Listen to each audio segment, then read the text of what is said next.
Vamos a continuar hoy con la serie de David.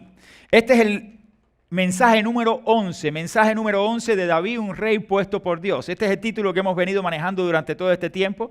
David, un rey puesto por Dios. Hoy voy a estar haciendo énfasis sobre una parte de la vida de David que es uno de los pasajes que estoy seguro que muchos de ustedes conocen. Si algo conocemos del rey David es que David pecó. ¿No es así? Y si algo siempre salta a la mente del hombre es que David cometió un acto de desobediencia contra Dios y esto inhabilitó a David para muchas cosas y vinieron muchas consecuencias producto de este acto de pecado de David. Pero antes que aconteciera esto, que aparece en el segundo libro de Samuel, capítulo 11, donde vamos a estar hoy predicando, ocurrieron algunos otros eventos antes de esta situación. Por ejemplo, ya David se había acomodado en el reino, habían obtenido varias victorias en batallas y esto hacía que David tuviera cierta tranquilidad y paz gozando en el territorio de Israel. Las guerras continuaron. Muchos de los miembros del ejército tuvieron que salir a diferentes batallas para cuidar a Israel en tiempos donde se estaba gozando una paz interna, producto de que todas las 12 tribus ahora estaban bajo el dominio y el reinado del rey David. Durante este tiempo, David se acerca a uno de los sirvientes que tenía allí en el reino y le pregunta sobre la situación de la casa de Saúl y le pregunta sobre si había alguien de la casa de Saúl que todavía viviera. Recordando David el pacto que había hecho con Jonatán, su amigo, David entonces escucha la noticia, o le dan la noticia, que había todavía un descendiente o alguien bien conocido dentro de la casa de Saúl que quedaba con vida, que era Mefibosé. Mefibosé era hijo de Jonatán, amigo del alma de David. Y ellos, cuando estuvieron vivos en vida, todavía Jonatán, habían hecho un pacto donde David iba siempre a respetar la familia de Saúl y que iba a cuidar de alguna forma de esa descendencia. Cuando David escucha que todavía quedaba uno de los hijos de Jonatán con vida, lo manda a buscar con Siba y presentan allí a Mefibosé, donde aquel muchacho, producto de las situaciones de la guerra, en el momento de la muerte de Saúl, una nodriza lo saca corriendo, cayó y quedó lisiado de sus piernas, no podía caminar. Estaba completamente inválido. Cuando David ve a Mefibosé, David le dice exactamente a Mefibosé: desde hoy comerás en la mesa del rey, comerás no solamente en la mesa del rey, sino que vivirás en la casa del rey y todo lo que era de tu familia se te devolverá. Haciendo David un acto de benevolencia para con la familia de Saúl, mostrando también la compasión y el pacto que él había hecho con su amigo y casi hermano Jonatán. Pero después de estos acontecimientos pasaron muchas otras cosas. David estaba cómodo, David estaba disfrutando del reino y llegamos entonces al capítulo 11. El capítulo 11, los primeros 5 versículos que quiero estar leyendo con ustedes, donde voy a estar basando hoy las enseñanzas, nos dice lo siguiente, y voy a invitarle a ponerse en pie, por favor. Capítulo 11 del segundo libro de Samuel, versículos del 1 al 5. Capítulo 11, versículos del 1 al 5 del segundo libro de Samuel. Dice así la palabra del Señor. Aconteció al año siguiente, en el tiempo que salen los reyes a la guerra, que David envió a Joab y con él a sus siervos y a todo Israel. Y destruyeron a los amonitas y sitiaron a Rabat, pero David se quedó en Jerusalén. Y sucedió un día, al caer la tarde, que se levantó David de su lecho y se paseaba sobre el terrado de la casa real y vio desde el terrado a una mujer que se estaba bañando, la cual estaba muy hermosa. Envió David a preguntar por aquella mujer y le dijeron: aquella es Betsabé, hija de Elián, mujer de Urías Heteo. Y envió David mensajeros y la tomó y vino a él y él durmió con ella. Luego ella se purificó de su inmundicia y se volvió a su casa. Y concibió la mujer y envió a hacerlo saber a David diciendo: estoy encinta. Vamos a orar. Señor, pedimos que tú dirijas nuestras palabras en todo lo que vamos a estar enseñando hoy. Que sea de edificación e instrucción para nuestras vidas. En el nombre de Jesús. Amén, Señor. Pueden sentarse, mis hermanos. Siendo estudiante del seminario, leí una historia sobre un gigantesco árbol que se encontraba en el estado de Colorado. Durante 5 siglos había resistido fuertes vientos, tormentas. 3 rayos habían caído sobre este gigantesco árbol. Los habitantes de aquella zona conocían a aquel árbol ya legendario por los años que tenía como el rey de la selva. Era un árbol frondoso, hermoso, y muchas personas disfrutaban exactamente simplemente ver aquel hermoso árbol. Como bien les dije, soportó inviernos, soportó los embates más violentos sobre él. Recuerdo que cuando leí esta historia en el seminario, siempre traté de ubicarme en el contexto con David, porque era muy similar lo que pasó con este árbol, también con lo que pasó con el rey David.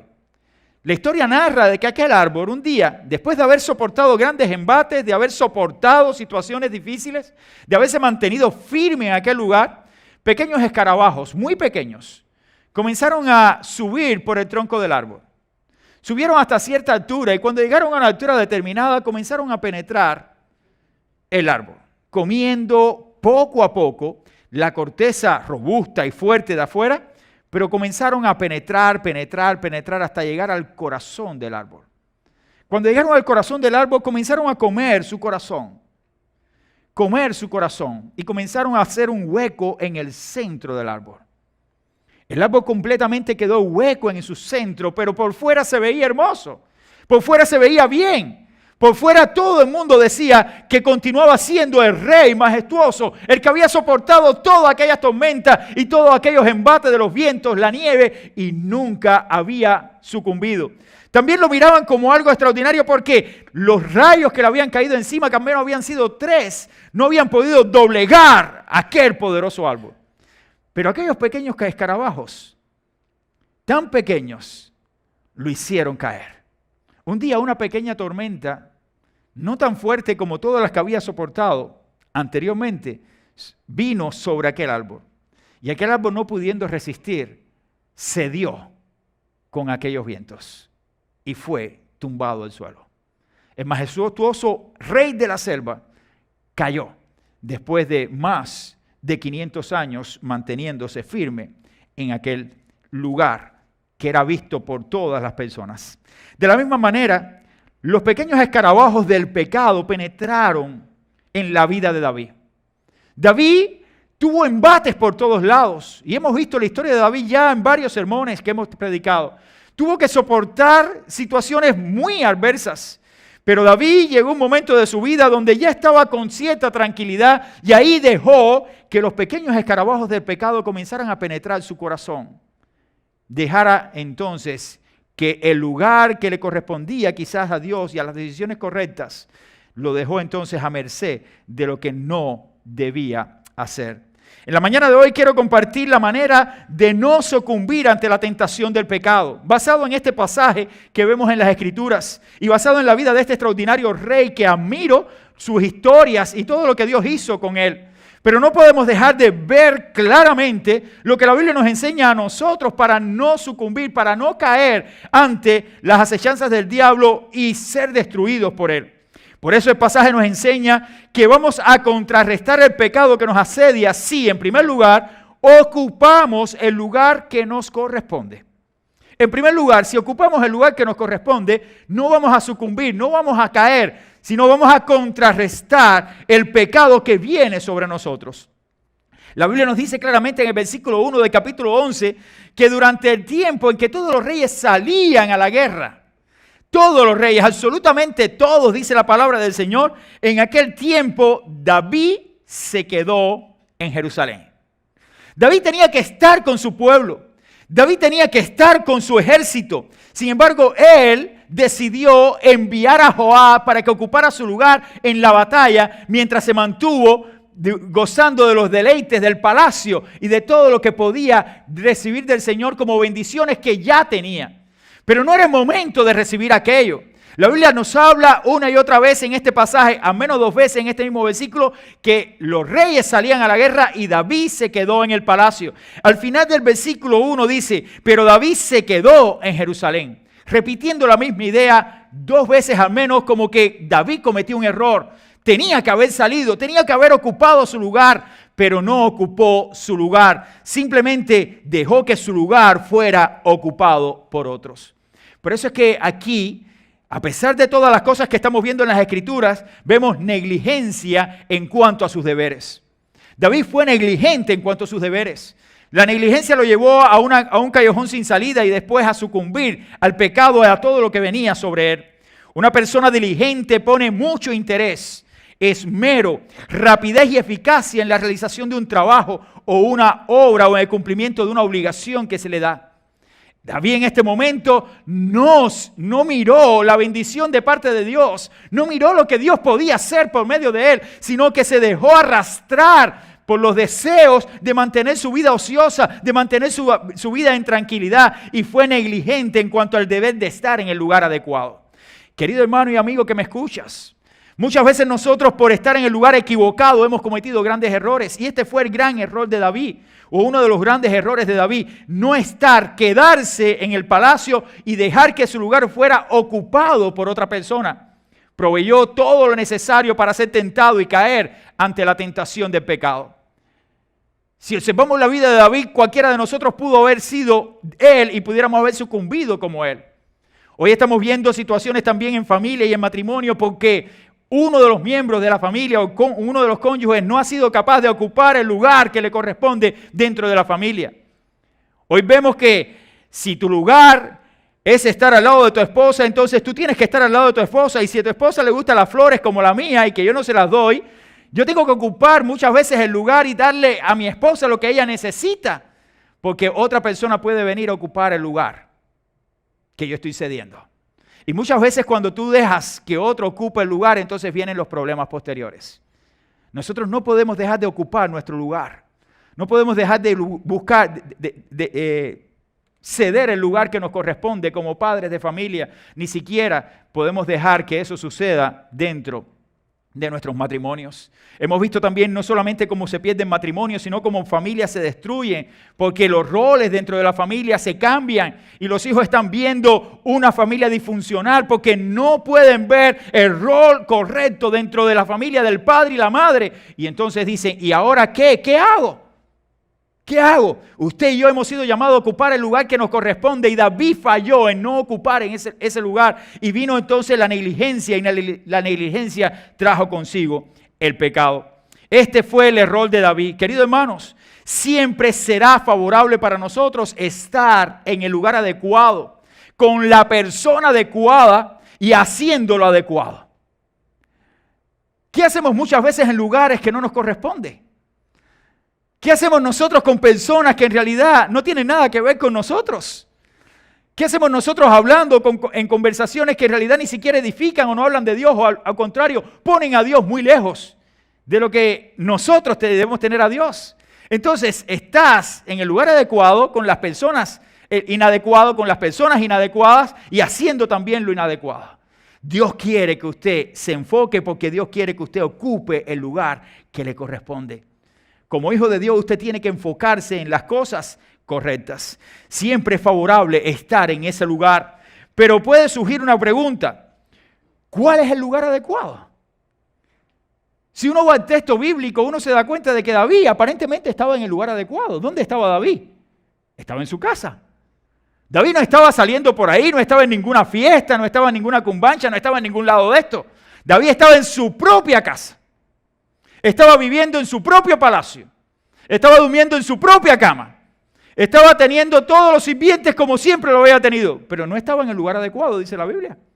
La Biblia dice que en ese momento David no era para que estuviera en el palacio, sino para que estuviera en el lugar donde estaban todos los reyes, para estar con su ejército. Por eso es que muchas veces nuestras negligencias por decisiones nos llevan a tomar el lugar que no nos corresponde, u ocupar un lugar que no nos corresponde en un momento dado, aunque sea el lugar que siempre hemos estado.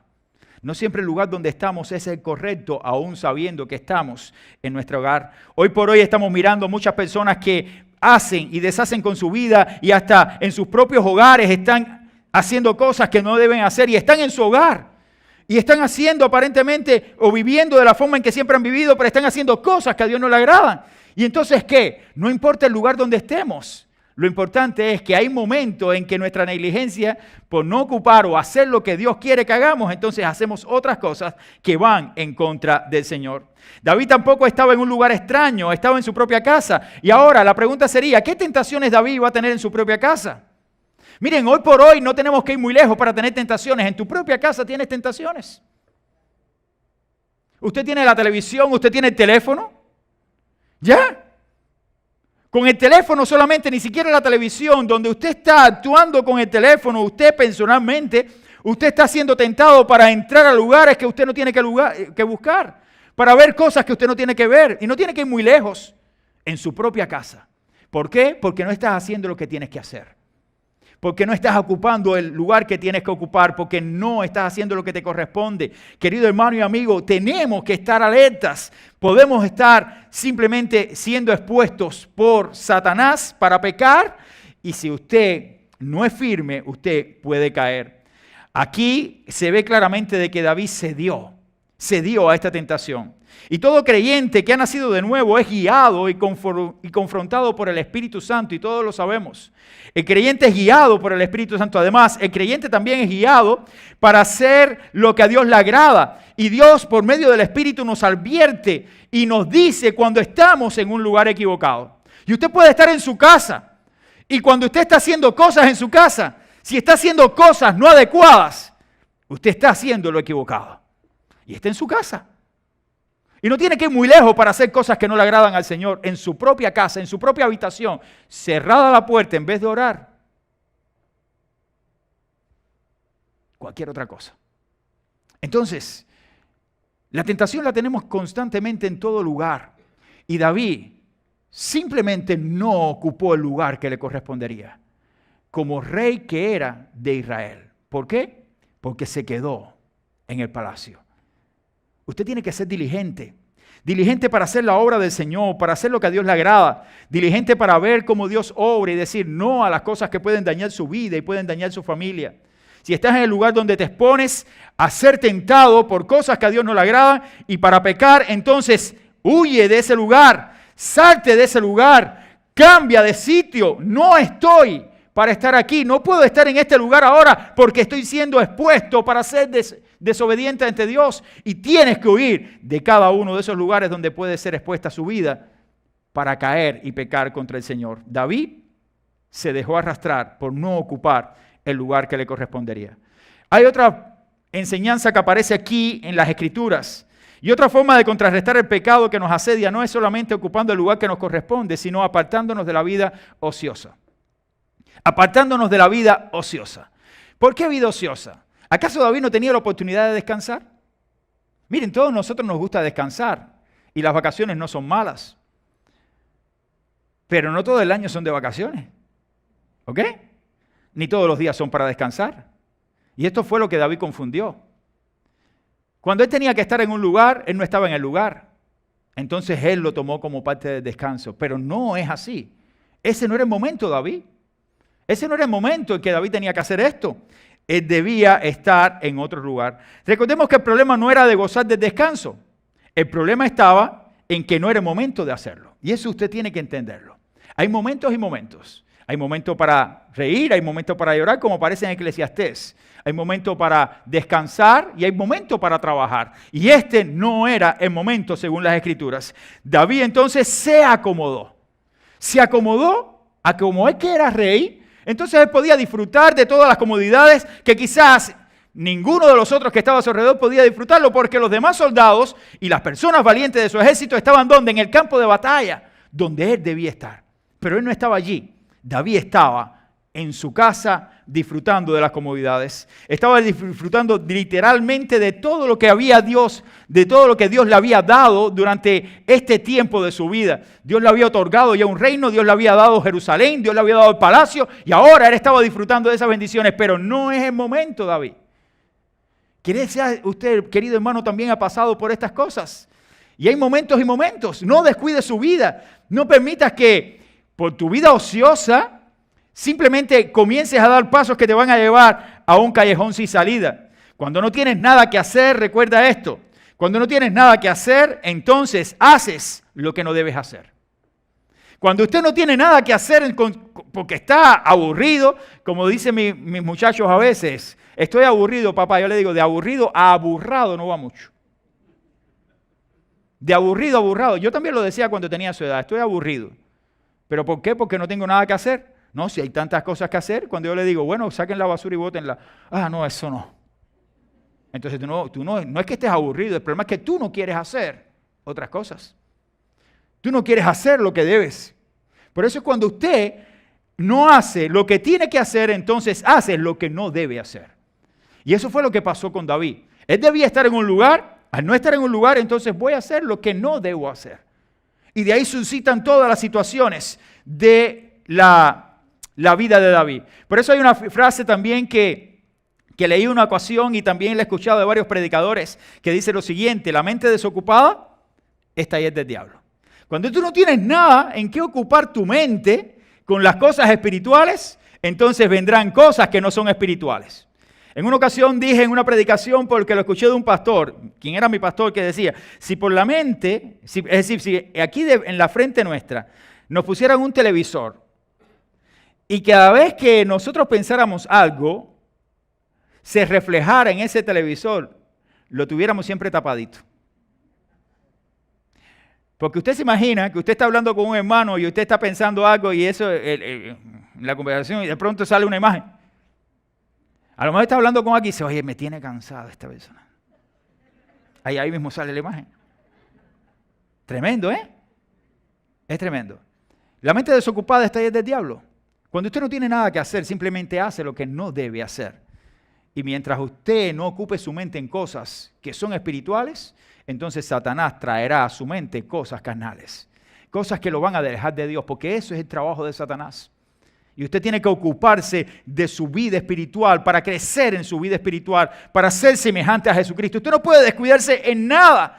¿Por qué? Porque simplemente usted está expuesto y el que está en la carne, como usted y como yo, debemos siempre estar buscando del Señor y ocupándonos en las cosas del Señor. No descuides. La vida ociosa no da nada.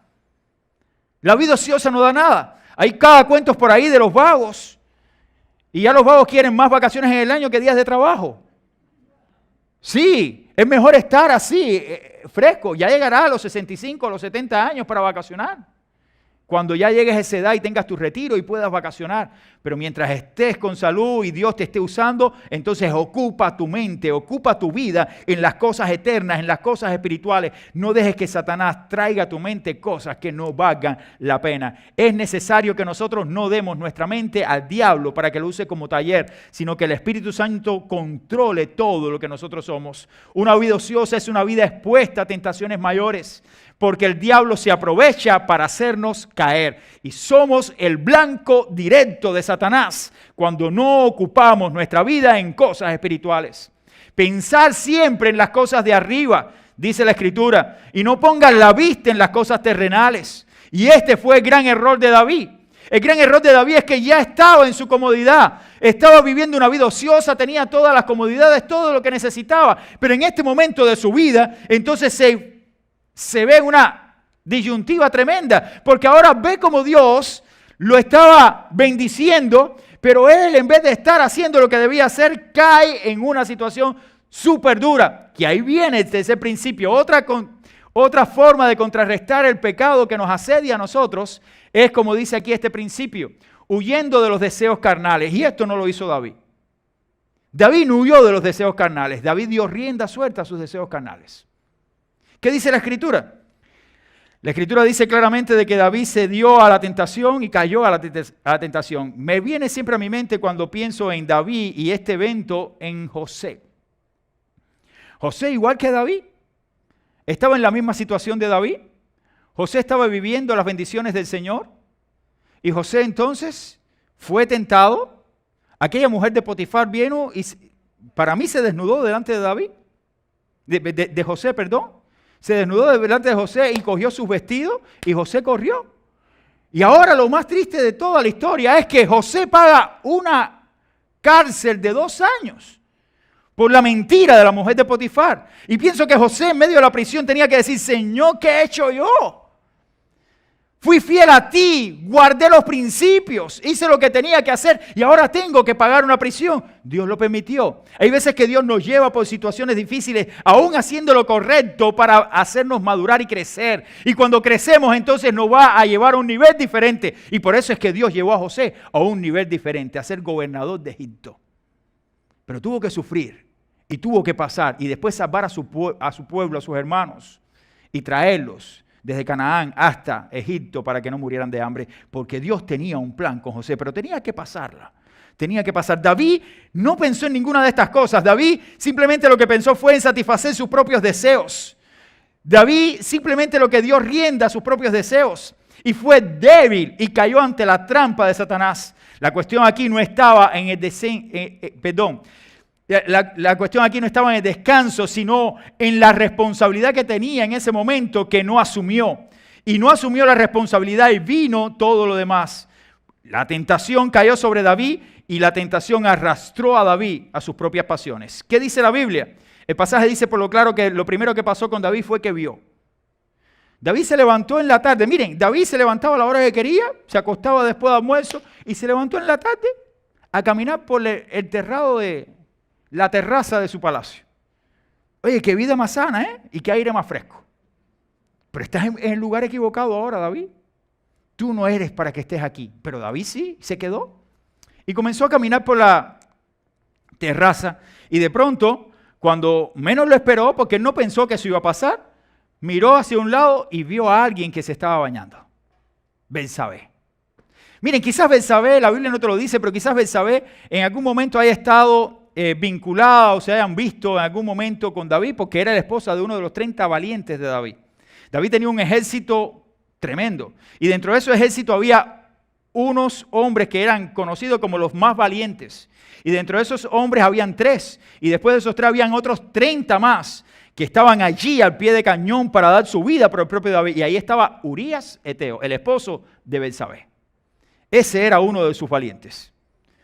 Y David, cuando vio a aquella mujer, quizás no la reconoció, que lo que él vio fue una mujer y lo vio que era hermosa. David no pensó, la ceguera del pecado nubló la vista de David. Y esto nos pudiera haber pasado a cualquiera de nosotros. Y hay situaciones que cualquiera de ustedes también pudo haber vivido por X motivo, pero dice la palabra del Señor que se dejó arrastrar. La belleza simplemente de aquella mujer la dejó perplejo. Y no hizo más que tomar malas decisiones. Quizás David vio a Betsabé y la vio. Y cuando la vio, lo más que deseaba era poder mandarla a buscar. Y eso fue lo que pasó. David dice en la Biblia que no solamente vio, sino que manda a preguntar quién era. Parece que no pudo divisar bien a la mujer. Y dijo, bueno, mandó allí. ¿Quién es esa mujer? Y fueron allá y preguntaron y regresaron. Y dice, oye, esa es Betsabé, hija de Elián, esposa de Urías Eteo, uno de los hombres tuyos que está ahora mismo en el campo de batalla. ¿Le importó a David? Mire, hermano, no le importó tampoco eso. El pecado te ciega. Y tristemente puede ser una persona con integridad, una persona de valores. Pero cuando el pecado llega a tu vida, si tú no tienes momento de lucidez y no tomas buenas decisiones, te ciegas. Por eso dice la Biblia que esté fuerte, mire y no caiga. Y no nos justificamos detrás de nuestras debilidades para pecar. Y muchas veces lo que pasa también es que nos justificamos nosotros de nuestro pecado y le echamos la culpa a otro. Y esto es lo que pasa muchas veces también con nuestra vida. Eso pasó desde el mismo momento de Adán y Eva. Cuando Dios le dijo a Adán y Eva allí, de todo árbol del huerto puedes comer menos de este árbol que vas. Porque de cierto te digo que vas a morir. Y llegó entonces la serpiente donde estaba Eva y le dijo, Dios te dijo eso. Lo que pasa es que Dios sabe que el día que tú comas de ese árbol se van abiertos tus ojos. Sí, serán abiertos tus ojos por el pecado. Y allí Eva tomó y dice, ¿verdad? Es así. Tomó la fruta, comió de aquella fruta y después fue donde estaban, mira esto, vamos a compartirla, esto está buenísimo. Y cuando vino Dios y le dijo al hombre, ven acá, ¿qué pasó? Ahí viene entonces la culpa que no cae sobre otra persona que sobre uno, sino sobre otro. La mujer que tú me diste. La mujer que tú me diste me embarcó, Señor. Y entonces llega el Señor y le dice a Eva, ven acá, ¿y tú por qué lo hiciste? Dice, la serpiente que tú creaste, el culpable eres tú. Y la culpa no cae sobre nadie. Es la culpa para echarle la culpa a Dios. Hoy pasa lo mismo en la historia de la humanidad. La culpa de que los niños en África mueren de hambre es Dios. La culpa de que hoy niños están pasando necesidades en Afganistán o en el mundo es Dios. Dios es el culpable de todo. Pero nadie mira las consecuencias y las decisiones del hombre. No le eches la culpa a nadie de tu pecado. Cuando tú pecas y cuando tú haces algo contra Dios, lo hiciste tú y eres responsable de tu pecado. Por eso es que es importante que nosotros comprendamos la vida de David. David aquí no pecó porque Betsabé se lo ofreció. David pecó porque decidió pecar. Y pecó y desobedeció a Dios por su propia decisión. David pudiera haber dicho que no. He escuchado en muchas ocasiones que no, quizás Betsabé se lo ofreció. Hermanos, si Betsabé se lo ofreció, él era el hombre temeroso de Dios, él era el hombre conforme al corazón de Dios. ¿Qué tenía que hacer? No, lo que hizo José, pero no lo hizo. Entonces, estamos mirando la parte más negativa de la vida de David y hemos llegado a un punto donde estamos viendo un pasaje donde Dios no tapa el pecado de David. Y Dios está poniendo al descubierto al hombre que era conforme a su corazón. Increíble, hermano. Y ahora yo estoy hablando de un hombre que era extraordinario y que yo admiro a este hombre. Porque Dios lo usó extraordinariamente en muchas cosas. Pero el problema es que Dios, cuando me muestra en su palabra estas verdades, es para que yo hoy las estudie, las interiorice y yo diga, si esto hizo David que desobedeció a Dios, Dios me lo está diciendo para que yo no caiga en el mismo error. Tengo que huir de los deseos carnales. No puedo dar rienda suelta a esos deseos. David entonces mandó a preguntar por ella, mandó a buscarla, dice la Biblia, y la tomó y se acostó con ella. Y como no hay nada oculto entre cielo y tierra, aquella mujer quedó embarazada. Y quizás David dijo, esto es una aventura. Son las cosas que pasan, hermanos. Las cosas que pasan por nuestras malas decisiones. Una mala decisión lleva a otra mala decisión y después todo el mundo sufre, la familia sufre, nosotros sufrimos. ¿Hay restauración? Claro que hay restauración. Yo creo en la restauración. Yo creo que después que una persona peca, una persona es restaurada y eso lo vemos en David. David fue restaurado de su pecado. David fue levantado de su pecado. Y yo creo que una persona en arrepentimiento que viene delante de Dios y pide perdón a Dios, Dios lo restaura y lo vuelve a su lugar. Pero ahí quedó. Pero hay que echar atrás todas las cosas y volverse a mirar y mirar hacia adelante porque Dios tiene un plan. En este pasaje David tuvo que enfrentarse a todas estas cosas. Un error, como hemos dicho, conduce a otro error y va a otro error. El pecado te va cegando y te llega el momento en que no sabes cómo llegaste a ese momento. Cuando tú te metes y te adentras y te das las riendas sueltas al pecado, llega el momento que tú dices, ¿cómo llegaste aquí? Por tus decisiones, no le eches la culpa a nadie. Recuerdo yo cuando era pastor, no aquí, sino en Cuba, recuerdo una situación de un amigo, un joven, que cometió un error. Y el objetivo siempre cuando uno comete un error es tratar de restaurar y tratar de ayudar. Pero hay cosas que pasan cuando una persona comete un error que comienza a echarle la culpa a otros. Como decíamos hace unos instantes de Adán y Eva. ¿Y qué pasó? Aquella persona comenzó a proyectar su vista sobre la iglesia en vez de su propio pecado. Entonces, cuando yo fui a hablar con él y fuimos a conversar, y trataba de hacerle saber de que Dios restaura, de que Dios perdona. Y entonces me decía, no, pero en la iglesia hay una cantidad de hipócritas. Y yo decía por dentro, yo decía, caramba, pero tú no te das cuenta de que necesitas ahora ser restaurado de esto. Olvídate de los hipócritas de allá. Olvídate de las personas que están allá que no te... No, porque la hipocresía, porque te miran de esta forma. ¿Y cómo tú quieres que te miren? Tienes que ser restaurado. Tienes que levantarte y seguir. Si Dios te perdona, entonces Dios le hará saber a todos tus hermanos que Dios te perdonó y te restauró. Y Dios va a cuidar de ti, te va a levantar. Pero no eches la culpa a tus hermanos de lo que has hecho. No son culpables los hermanos de la iglesia por tu pecado. Aunque la iglesia esté llena de hipócritas, porque hay muchos hipócritas en la iglesia, no son culpables de que tú hayas pecado. Aunque la iglesia esté llena de personas que quizás mientan, no son esos hermanos los que están mintiendo ahora. Eres tú el que necesita ser restaurado. Aunque la iglesia tenga personas que en realidad no se compadecen de lo que le pasa a los demás, es verdad que eso muchas veces pasa, pero en este momento no es la iglesia, eres tú el que necesitas. Por tanto, no mires a los demás, mírate tú mismo. De la única manera en que tú puedes ser restaurado es cuando tú te miras a ti mismo, reconoces lo que has hecho, pides perdón por lo que has hecho y buscas al Señor para que Dios te restaure y te perdone, porque Él te perdonará. pero tú tendrás que enfrentar las consecuencias de tu pecado y tendrás que seguir adelante, pero no es lógico de que eches la culpa a los demás. Por eso es que cuando nosotros vemos este pasaje, lo más importante es que tú huyas antes que venga el problema. Pero si ya vino el problema, enfréntalo. Enfréntalo y va adelante y Dios restaura, Dios cuida. El error siempre puede ser enmendado por el perdón y Dios perdona y restaura. El pecado, queridos hermanos, que estaba cometiendo David aquí es un pecado que todo el mundo conoce. Estaba siendo infiel, estaba en adulterio. Y este pecado de la sexualidad es un pecado que actualmente ustedes conocen, que es uno de los grandes pecados de la sociedad moderna. Desde los tiempos antiguos había pecados sexuales, pero hoy por hoy hay esto es libre. Todo el mundo es libre de hacer lo que quiera. Y ya hemos hablado sobre este tema tantas veces, pero como toca el tema nuevamente, quiero solamente decirle que muchas veces cuando estamos mirando todo este pecado y todo lo que se está hablando en la actualidad sobre la sexualidad y cómo la gente vive en su sexualidad de la forma que quieren, todos los que piensan diferente a cómo se está viviendo hoy por hoy la sociedad son atacados y no quieren insertarse a la era moderna de cómo se vive. Hoy entonces vemos a personas que sin casarse entonces ya están teniendo relaciones sexuales. Quiero decirle algo, y esto no es de lo que a la gente le gusta escuchar. Ni siquiera este mensaje que estoy diciendo es de lo que les gusta escuchar a la gente. Estos mensajes son los que la gente no quiere escuchar nunca en una iglesia. Lo que la gente quiere escuchar en una iglesia es cómo poder ganar dinero y cómo poder ser próspero. Porque la Biblia nos enseña de que si estamos en manos del Señor vamos a hacer. Eso es lo que nos gusta, pero la Biblia te enseña esto principalmente. Y muchas veces nosotros, entonces comenzamos a confundir las cosas de lo que Dios quiere con nuestras vidas. Y vemos cómo personas sin casarse ya están viviendo como si fueran matrimonio.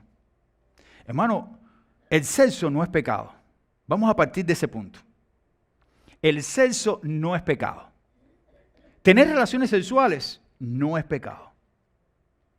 Las relaciones sexuales fuera del matrimonio son pecado. Todo lo que Dios establece es bueno. Y el sexo Dios lo estableció entre un hombre y una mujer. Por tanto, es bueno. Todo lo que sea contrario a esta relación de un hombre con una mujer es malo, es pecado.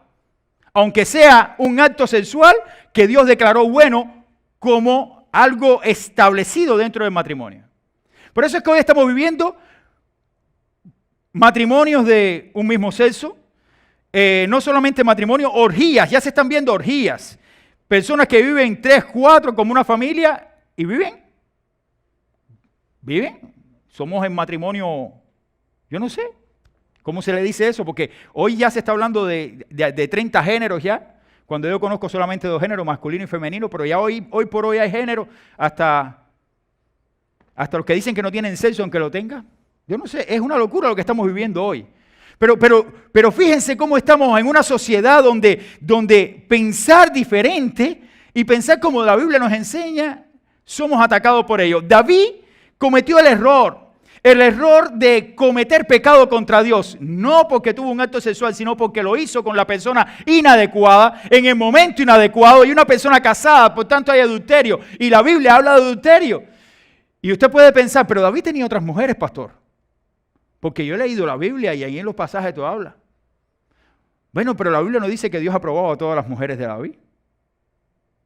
No encuentras ningún pasaje donde te diga que Dios aprobaba. Dios permitía que sucedieran estas cosas porque las costumbres de los reyes antiguos la adoptaron ellos. De hecho, Salomón tuvo 1000 mujeres. Lo dice la Biblia. ¿Y Dios lo aprobó? No. Dios diseñó el matrimonio desde el huerto del Edén, varón y hembra. Y cuando vamos un poco más adelante, vamos al Nuevo Testamento y vamos a encontrar a Cristo hablando del matrimonio. Y hablando sobre exactamente el matrimonio de varón y hembra. Luego vamos a encontrar los escritos del apóstol Pablo hablando del matrimonio. Del honroso sea en todos el lecho sin mancilla. Es decir, donde no haya infidelidad, donde no haya una tercera persona que entre dentro del matrimonio. Es importante entonces de que haya una relación matrimonial de un hombre con una mujer. Solamente, claro que es esencial. Porque la Biblia lo habla claramente. La Biblia también condena cuando hay una relación fuera del matrimonio porque es pecado. ¿Hay restauración, hay perdón? Sí, hay restauración y perdón. Dios perdona y restaura, pero es pecado y no podemos llamarlo de otra manera. Y David sabía de que estaba haciendo algo mal, porque en este caso estaba tomando la mujer de uno de sus hombres valientes. Había entonces no solamente un acto de fornicación, sino también un acto de adulterio. Y tuvo consecuencias. Y enfrentó las consecuencias David. Hoy no tomemos la palabra de Dios en vano, hermanos, ni a la ligera. Aunque la sociedad diga que no importa el matrimonio, voy a vivir como sea, no lo hagas. Obedece a Dios. Ok, cometiste el error y pecaste, restaura tu vida, vuelve atrás, recapitula, pide perdón, restaura, salva a tu familia. Eso es lo correcto. Fallaste. Reconócelo. Y busca del Señor para que el Señor restaure todo lo que eres. Pero nunca digas de que lo que estás haciendo no está mal. Lo que está mal, está mal.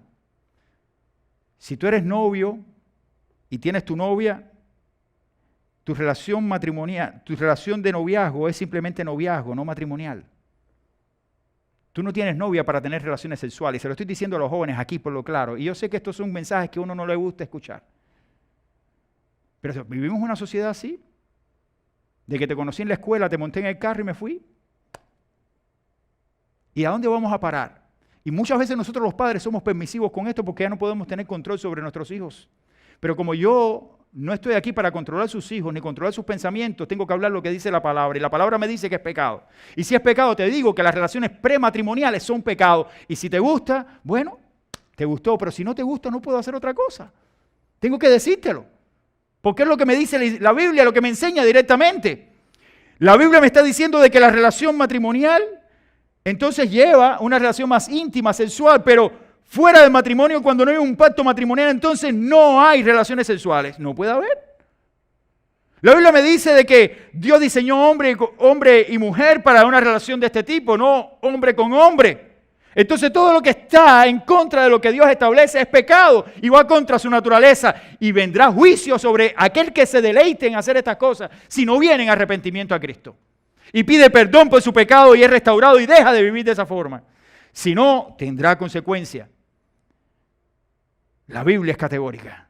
La Biblia dice simplemente lo que nosotros debemos hacer. ¿Lo hacemos o no? Son decisiones. David pecó. David se dejó arrastrar por la vista, mandó a buscar la persona, buscó información de ella, se llegó a ella y tristemente quedó embarazada. Triste para él porque no tenía forma entonces de poder ocultarlo. Y ustedes conocen toda la historia posterior si leyeron el pasaje. Mandó a buscar a Urías Eteo de la batalla, mandó a buscarlo para tapar su pecado. Le dijo, Urías, lo recibió en casa, le dio tremendo banquete, come comida, ven para acá. Un hombre conforme al corazón de Dios, come comida y le dijo, ahora mira, vete para tu casa. Y ve para allá y acuéstate con tu mujer, disfruta. Pero aquel hombre mostró una integridad tremenda. Salió del palacio y se sentó a la puerta del palacio. Y al otro día cuando fueron a buscar, dice, bueno, ¿qué tal? Y dice, no, rey, ¿pero qué tú haces aquí?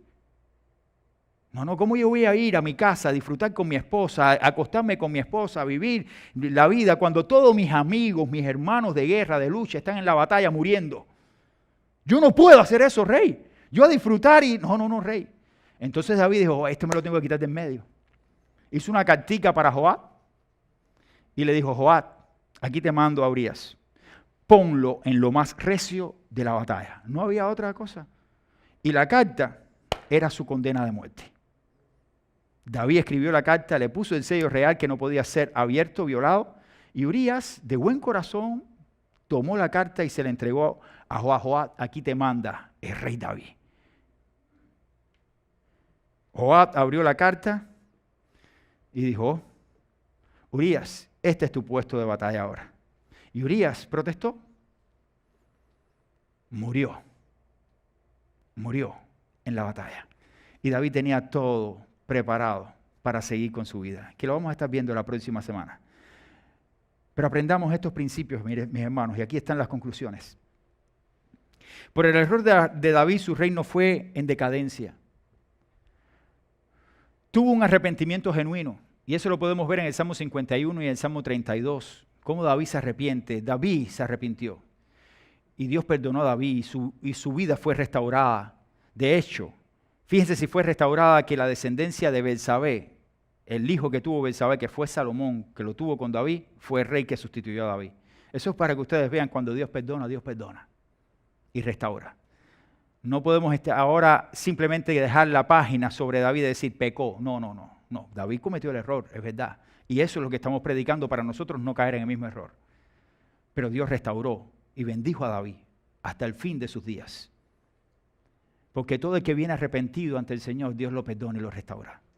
Porque por eso es grande en misericordia y lento para la ira. Dice la Biblia que, sin embargo, este pasaje nos enseña las maneras de poder contrarrestar el pecado. Primero, ocupando el lugar que nos corresponde. No busques lugares, ocúpate de tu lugar. No busques otro lugar. Apartándonos de la vida ociosa, huyendo de los deseos carnales. Dios quiere que usted viva de esa manera, que esté enfocado en Él.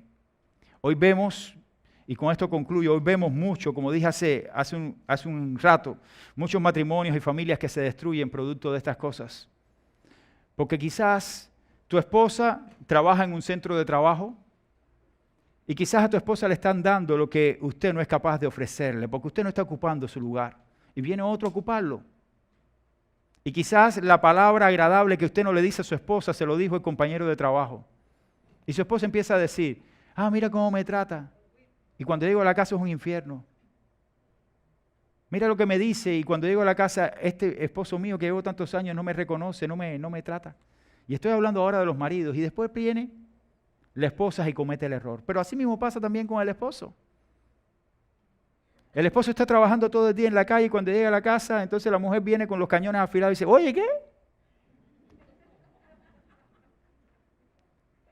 ¿Qué trajiste?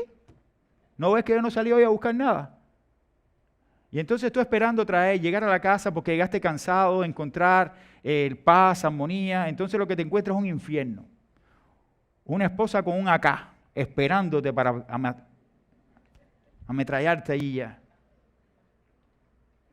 Entonces llega el esposo del trabajo y de pronto llega la que trabaja con el esposo y viene y le hace la sonrisa y viene lo otro.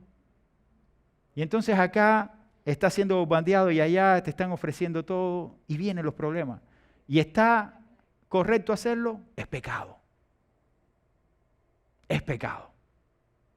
Si cedes ante la tentación que Satanás te está poniendo, porque son tentaciones que Satanás te pone, y Dios permite, si no te pones firme, caes. Por eso es que la Biblia dice que estés firme, mire y no caiga.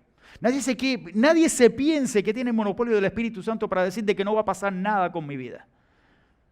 Yo soy un cristiano de suma integridad. Soy perfecto. No hay nadie perfecto sobre esta tierra, solo nuestro Señor Jesucristo que caminó por esta tierra. Y por tanto, usted y yo estamos expuestos y necesitamos de Jesucristo constantemente para vivir lejos del pecado, para no caer en el pecado. Y por eso Dios nos dice en su palabra y deja claramente dicho la vida de David y la pone a descubierto para que usted y yo aprendamos que no importa ser conforme al corazón de Dios. Lo que importa es estar siempre conectado con el Dios que transformó mi corazón.